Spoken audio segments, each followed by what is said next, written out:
So I am back with the new session of Alumni Talks. एक बार जोरदार तालियां बजाइए।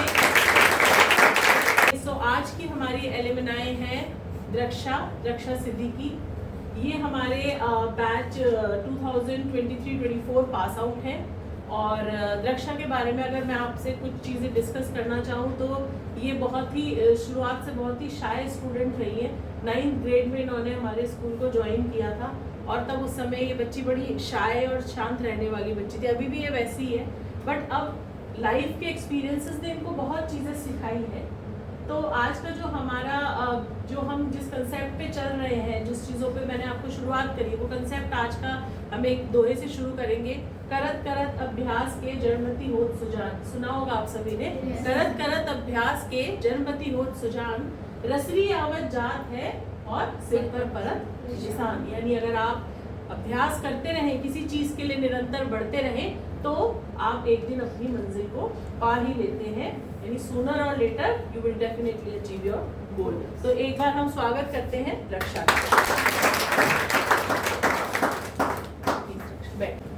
सो द्रक्षा, सबसे पहले मैं शुरुआत करना चाहूँगी आपके बारे में। आप थोड़ा सा अपने बारे में बच्चों को बताइए और उन्हें बताइए कि आप कहाँ से बिलोंग करती हैं, आपके फैमिली में कितने लोग हैं, उसके बारे में थोड़ा आप बताइए। मेरा नाम द्रक्षा सिद्दीकी है। मैं पहले यहीं पे सेक्टर 35 में रहती थी और मेरी फैमिली इतनी नहीं थी जो मैं कहीं और अच्छे में पढ़ाए। मेरे भाई यहाँ से पास आउट होके गए थे, तो मेरे पापा को ये स्कूल बहुत ज़्यादा पसंद था, क्योंकि यहाँ पे बच्चों को पढ़ाई के साथ स्किल पे उनकी मेहनत की जाती है, उनकी कम्युनिकेशन स्किल पे फोकस किया जाता है। तो मैंने भी अपनी पढ़ाई यहीं से शुरू की और यहाँ पे मैम का हमेशा ये कहना था, जो मैंने स्टूडेंट पढ़ा एज ए स्टूडेंट, वो ये कि तुम शैतानी करो, कुछ भी करो, पर अपनी पढ़ाई के साथ साथ अपनी स्किल पे बहुत फोकस करो। और तुम्हें कुछ भी चीज़ सीखनी है तो तुम शांत होकर नहीं सीख सकते, शांत बैठ के बिल्कुल नहीं सकते, तुम्हें पूछना पड़ेगा कि ये चीज़ नहीं आती, हमें बताओ। चलिए, तो आपको सबसे पहले सभी को एक अच्छा मैसेज मिल गया स्टार्टिंग में कि हमें हमेशा कुछ ना कुछ सीखते रहना चाहिए, और ये हमने लास्ट सेशन में भी डिस्कस किया था। तो द्रक्षा, सबसे पहले हम स्टार्ट करेंगे कि आपने अपने करियर को कैसे शुरू किया, आप इस स्कूल से कैसे जुड़े, कहाँ से आपने शुरुआत करी और अब आप कहाँ पर हैं, उसके बारे में थोड़ा सा हमारे स्टूडेंट्स के साथ आप शेयर करेंगे। जब मैं 8th में थी तो फिर उस टाइम लॉकडाउन लग गई थी, तो फीस वगैरह या फिर नहीं जा पाई, तो फिर मैंने इस स्कूल के बारे में सुना। यहाँ पे सेकेंड शिफ्ट चलती है, वहाँ पे कोई फीस वगैरह कुछ नहीं है और एडमिशन टेस्ट के अकॉर्डिंग अगर तुम्हारा अच्छा है तो हो जाता है। तो मैंने अप्लाई किया, मैंने सुना, यहाँ पे मैंने टेस्ट दिया और मेरा एडमिशन हो गया फाइनली।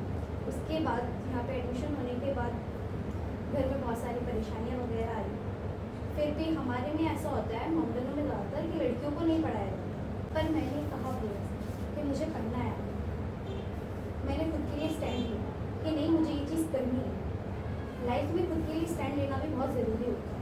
अगर तुम्हारे बड़े हैं, हाँ वो अच्छे के लिए करते हैं, पर कुछ चीज़ ऐसा होता है जहाँ पे तुम्हें खुद चीज़ समझनी होती है कि नहीं, ये चीज़ हमारे लिए सही नहीं है, ये चीज़ सही, वहाँ पे तुम्हें कहना पड़ेगा। फिर यहाँ पे मैंने पढ़ाई पूरी करने के बाद इलेक्ट्रॉनिक है, वहाँ पे मैंने ज्वाइन किया। सबसे पहले CSR में मतलब मुझे लिया। वहाँ पे CSR होती है कस्टमर सर्विस। हमें वहाँ पे कस्टमर की क्वेरी सुननी होती है। कस्टमर सर्विस, वहाँ पे तुम्हारा कॉन्फिडेंस होना चाहिए, कॉन्फिडेंस के साथ साथ तुम्हारी कम्युनिकेशन स्किल भी होनी चाहिए। तो द्रक्षा ने आपको बताया कि उन्होंने पेंट्रॉनिक्स प्राइवेट लिमिटेड ज्वाइन किया। वो एक कंपनी है जो हमारे ट्रस्टी है मिस्टर दीपक मिथी, उनकी वो कंपनी है। तो उसमें इन्होंने अप्लाई किया और ये अपना जो भी इनके इंटरव्यूज़ के राउंड हुए उसके बेसिस पे ये सेलेक्ट हुई, और ये अभी वहाँ पे CSR में काम कर रही हैं, जिसमें कस्टमर सपोर्ट्स, कस्टमर रिलेशनशिप में काम करती हैं। सो द्रक्षा, इसी के साथ मैं एक और क्वेश्चन अलाइन करते हुए पूछना चाहूँगी कि जर्नी इतनी आसान तो नहीं रही होगी, क्योंकि आपने 12th तक पढ़ाई की है। 12th पढ़ने के बाद आपको क्या क्या चैलेंजेस आए जब आपने जॉब ज्वाइन की? जॉब सबसे पहले तो आपने जॉब ज्वाइन करने से पहले क्या प्रिपरेशन करी, और उसके बाद जॉब ज्वाइन करने के बाद आपको क्या क्या चैलेंजेस आए, कुछ ऐसा आप शेयर करें बच्चों के साथ। जब मैंने 12th पास की, उसके बाद कॉलेज का प्रोसेस चल रहा था। जैसे मैंने बताया हमारे लिए कि मेरा कॉलेज में एडमिशन कहीं पे भी नहीं, मना कर दिया था कि अब कॉलेज नहीं, शादी करनी है। पर जब मैंने कहा कि खुद के लिए स्टैंड लेना पड़ता है, मैंने खुद के लिए स्टैंड लिया। मैंने पापा को मनाया बहुत कि मेरा एडमिशन कराओ, मुझे आगे पढ़ना है और जॉब भी करनी है, मुझे कुछ करना है तुम्हारे लिए कुछ। ऐसा नहीं कि लड़के कर सकते, मुझे भी करना है आपके लिए कुछ। तो मेरे पापा ने जैसे तैसे मेरा एडमिशन करा दिया। मैं BCA कर रही हूँ, एडमिशन कराया। उसके बाद मेरे पापा की डेथ हो गई। फिर भाई लोगों ने किया तुम नहीं पढ़ाई ना, जॉब का मैंने सोचा भी नहीं था कि मैं जॉब करूँगी या फिर मेरी पढ़ाई आगे। मैंने फिर भैया से खुद कहा कि अब मुझे नहीं पढ़ना, भैया वो नहीं पढ़ना नहीं हो पाएगा मुझसे। मेरे बड़े वाले भैया है वो हमेशा सपोर्टिव रहे, उन्होंने नहीं कहा नहीं, पापा ने इतनी मेहनत करके एडमिशन कराया है तो तुम्हें पढ़ना है। मुझे पढ़ाया। पढ़ाने के बाद मैं दीपक सर से पहले उनकी समझे ने उनके वहाँ पे काम करती थी जॉब, सैटरडे संडे। तो वहाँ से उन्हें मेरा पता चला मेरे बारे में कि ये वहाँ पे मेहनत करती है, काम करती है, तो उसे हम अपनी कंपनी में रखते हैं। फिर वहाँ पे उन्होंने जॉब मुझे दिलाई, मेरे घर पे बात की, मेरी फैमिली वालों को समझाया, ये सारे चैलेंज मैंने फेस किए। उसके बाद फाइनली सब मान गए और मेरी जॉब चल गई। वाह, बहुत ही अच्छा। उसने किस तरह से अपनी फैमिली को कन्विंस किया, उसने बताया कि उसने क्या क्या चैलेंजेस फेस किए। ये कोई आसान चैलेंजेस नहीं होते हैं। कभी कभी हमें लगता है कि चीज़ें हमारे सामने, मतलब हमें चीज़ें नहीं दिखती हैं, हमें कोई रास्ता नहीं दिखता है, बट हमें अगेन उनमें से अपने लिए रास्ते खोजने होते हैं, एक राह खोजनी होती है। अगर हम उस जगह उस मोमेंट पे जाके कहीं अपने आप को कहीं खो देते हैं, लॉस्ट हो जाते हैं, तो फिर वो चीज़ें हमें नहीं मिलती हैं। और ये सभी चीज़ों के साथ है, चाहे आप पढ़ रहे हैं, चाहे आप किसी जॉब के लिए आगे बढ़ना चाह रहे हैं, आपको आपके लिए स्टैंड लेना होता है। और आप स्टैंड तभी ले सकते हैं जब आप पूरी तरह से उस चीज़ के लिए कॉन्फिडेंट है कि मैं ये काम कर सकती हूँ या कर पाऊँगी या कर पाऊँगा। तो ये बहुत अच्छा एग्जाम्पल है। तो रक्षा, अब मैं आपसे पूछना चाहूँगी कि आपने स्कूल में 4 साल पढ़ाई की, आपने बहुत सारी चीज़ें सीखी, तो उन चीज़ों को या आपने जो भी स्किल सेट लर्न किए, आपने जो भी चीज़ों में पार्टिसिपेट किया, वो आपके कैसे अब काम में आ रही है, आपकी जॉब में किस तरह से आपकी मदद कर रही है वो सब? सबसे पहले मैं थैंकफुल रहना चाहूँगी फाउंडेशन को। उन्होंने हमें बेसिक कंप्यूटर इतना सिखाया कि आगे चल के हम कहीं भी इजीली जॉब कर सकते हैं उस बेस के ऊपर यहाँ पे। और JP सर थे, इंग्लिश वाले सर, वो हमारी सैटरडे में भी क्लास लेते थे और संडे में भी। हमारे ऊपर बहुत मेहनत की उन्होंने। ऐसा होता है टीचरों को क्या, अगर संडे छुट्टी उनकी भी है हमारी भी है, क्यों वो हमें सिखाए, क्यों टाइम वेस्ट करें। फिर भी वो संडे में आते थे हमारी स्किल डेवलप करने के लिए। वो क्लास में थे स्किल डेवलपमेंट, उससे आज हम बहुत अच्छे प्लेस में हैं। एक कम्युनिकेशन स्किल की थी हमारी और एक कंप्यूटर स्किल। ये चीज़ हमारे करियर में काम आए। तो आप लोगों ने सुना कि किस तरह से जो ये स्किल्स की क्लासेस होती हैं, ये अटेंड करना ज़रूरी है, जिसमें आप सब बच्चे थोड़ा सा एब्सेंट हो रहे हैं। ये बहुत इम्पॉर्टेंट डेज हैं आपके, जो फ्राइडे सैटरडे हैं। ये अगेन एक मैसेज है आप लोगों के लिए, आप लोग आइए, चीज़ों को सीखिए, क्योंकि आपके पास भी लिमिटेड टाइम है। आप जितना चीज़ों को सीखेंगे वो आपके काम आएगा, जैसे इनके काम आया। इन्होंने एक छोटा सा एग्जाम्पल अभी बताया कि मैं सिर्फ 2 दिन के लिए कहीं और जॉब करने जाती थी, वहाँ से उन्होंने मुझे देखा, मेरी स्किल्स को आइडेंटिफाई किया और उसके बाद उन्होंने अपनी कंपनी में इनको रिक्रूट किया। तो वो इनकी स्किल्स ही थी जिसकी वजह से इनका रिक्रूटमेंट हुआ। सबसे मेन बात, उन्होंने कोई इंटरव्यू भी नहीं किया। इंटरव्यू इसलिए नहीं लिया क्योंकि आप ऑलरेडी काम कर रहे थे, उनके नोन में काम कर रहे थे, आपकी स्किल्स उन्हें पता थी, तो उन्हें पता था। और दूसरा एक और चीज़ कि अगर आप में करने का जज्बा हो, आप करना चाहें किसी काम को, तो सामने वाले को आपको, मतलब कई बार ऐसा भी होता है कि वो अपॉर्चुनिटी देने से पीछे नहीं हटते। नए बच्चों को, नए स्टूडेंट्स को आजकल बहुत जगह अपॉर्चुनिटी मिलती है। बस आपके अंदर पैशन होना चाहिए कि मैं कुछ भी चीज़ सीखूंगा या सीखूंगी, या लर्न करने का, लर्निंग्स की एबिलिटी आपके अंदर हमेशा होनी चाहिए। ठीक है रक्षा, ये बहुत अच्छा आपका एक इनिशिएटिव था। आप हमारे स्टूडेंट्स को क्या कुछ करियर पे या कुछ आप एडवाइस देना चाहेंगी कि इनको किस तरह से अपनी प्लानिंग करनी चाहिए? इनमें से कुछ बच्चे इस समय ग्रेड 11 में हैं, कुछ ग्रेड 12 के भी बच्चे हैं और कुछ बच्चे हमारे 9-10 क्लासेस में भी हैं। तो आप इन्हें थोड़ा सा कुछ एडवाइस दें कि इनको ग्रेड वाइज किस तरह से अपने फ्यूचर के लिए या अपने करियर के लिए प्लानिंग करनी चाहिए।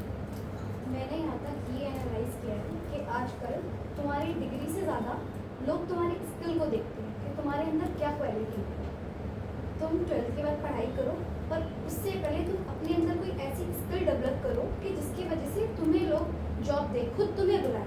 कि हमारी कंपनी में ये जॉब है, ये करो, स्किल पे मेहनत करो, अपनी कम्युनिकेशन स्किल बेटर करो, कंप्यूटर स्किल सीखो और खुद के लिए कुछ करने का जज्बा रखो कि हमें अपने लिए ये चीज़ करनी है। ठीक है, तो इन्होंने बताया कि अपने लिए अपना पैशन रखिए, साथ के साथ आपको जो भी चीज़ें सीखने को मिल रही हैं आप उसमें आगे बढ़ते रहिए। तो द्रक्षा, एक क्वेश्चन अब आपका पर्सनल लेवल पे, अब आपने यहाँ से शुरुआत की है, बहुत सारे आपने अप्स एंड डाउन्स देखे, मतलब प्रीवियस ईयर्स जो निकले हैं, अब आप अपने आप को 5 साल बाद कहाँ देखती हैं? आपको क्या लगता है कि आपको किस एरिया में, किस फील्ड में और आगे जाना चाहिए? आपका क्या फ्यूचर प्लानिंग या करियर गोल्स और क्या है आफ्टर 5 इयर्स? मैं चाहती हूँ मैं खुद के लिए कुछ इतना करूँ कि अपना खुद का बिजनेस स्टार्ट कर सकूँ। उसके लिए पहले से ही मुझे बिजनेस किस चीज़ का आप करना चाहते हैं स्टार्ट? दीपक जैसे पेंट्रॉनिक के बारे में मैंने काफ़ी अच्छा सुना है।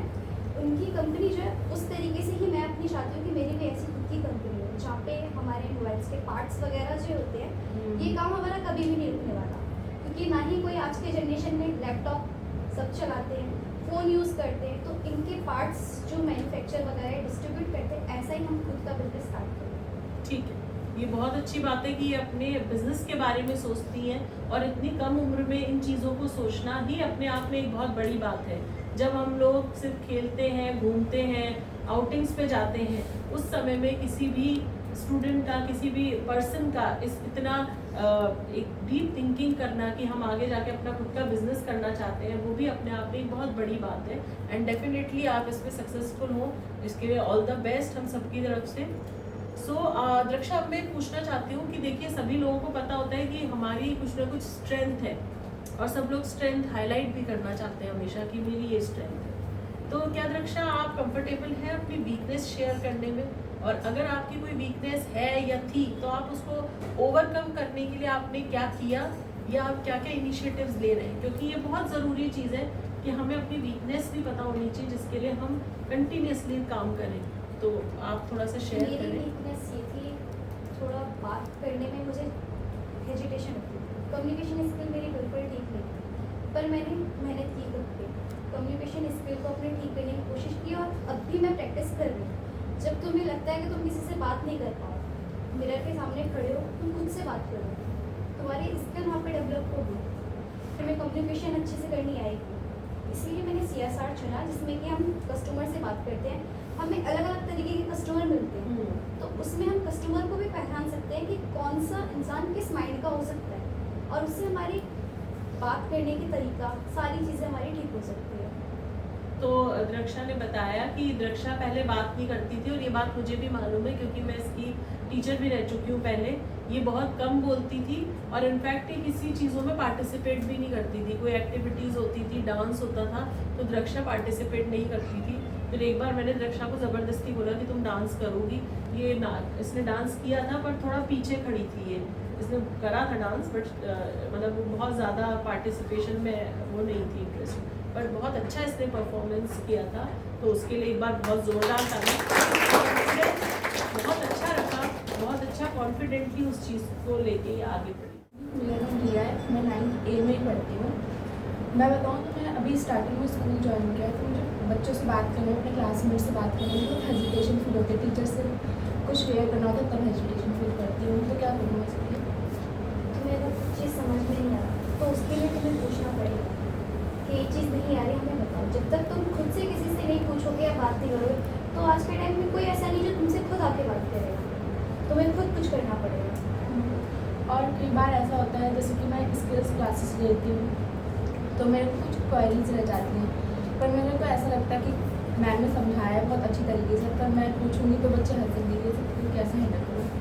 अगर तुम शर्म करोगे कि नहीं, मैंने अगर ये पूछा तो बच्चे मुझ पर हंसेंगे, तो आज की शर्म को हटा दो बिल्कुल। अगर तुम्हें कुछ करना है, कुछ सीखना है, वही मैं फिर से कहूँगी, तुम्हें खुद के लिए स्टैंड लेना पड़ेगा, तुम्हें पूछना पड़ेगा कि ये चीज़ बताओ, मुझे नहीं आ रही है। टीचर ऐसा तो नहीं है जो तुम्हें डांटेंगे कि नहीं अभी मैंने समझाया तो नहीं आया, वो तुम्हें बताएंगे। हम अपना कॉन्फिडेंस लेवल कैसे बिल्ड कर सकते हैं? खुद से, अगर तुम्हें किसी से बात करने में हेजिटेशन होती है, तुम नहीं कर पा रहे उससे बात कि यार मैं कैसे बात करूँ, मुझे नहीं आती सही से बात करनी, या फिर नहीं पता मैं किस तरीके से बात करूँ, तो तुम्हारे मन में जो भी है तुम खुद से मिरर के सामने बात कर सकते हो। मिरर से भी बात करोगे उसमें भी तुम्हारा कॉन्फिडेंस बढ़ता है। और समटाइम्स हम सोचते हैं कि अगर हम सामने वाले से कुछ क्वेश्चंस करेंगे वो हमारे ऊपर ही हंसेंगे, फिर बच्चे मतलब हम ही सोचते हैं कि हम ऐसा क्यों क्वेश्चंस कर रहे हैं।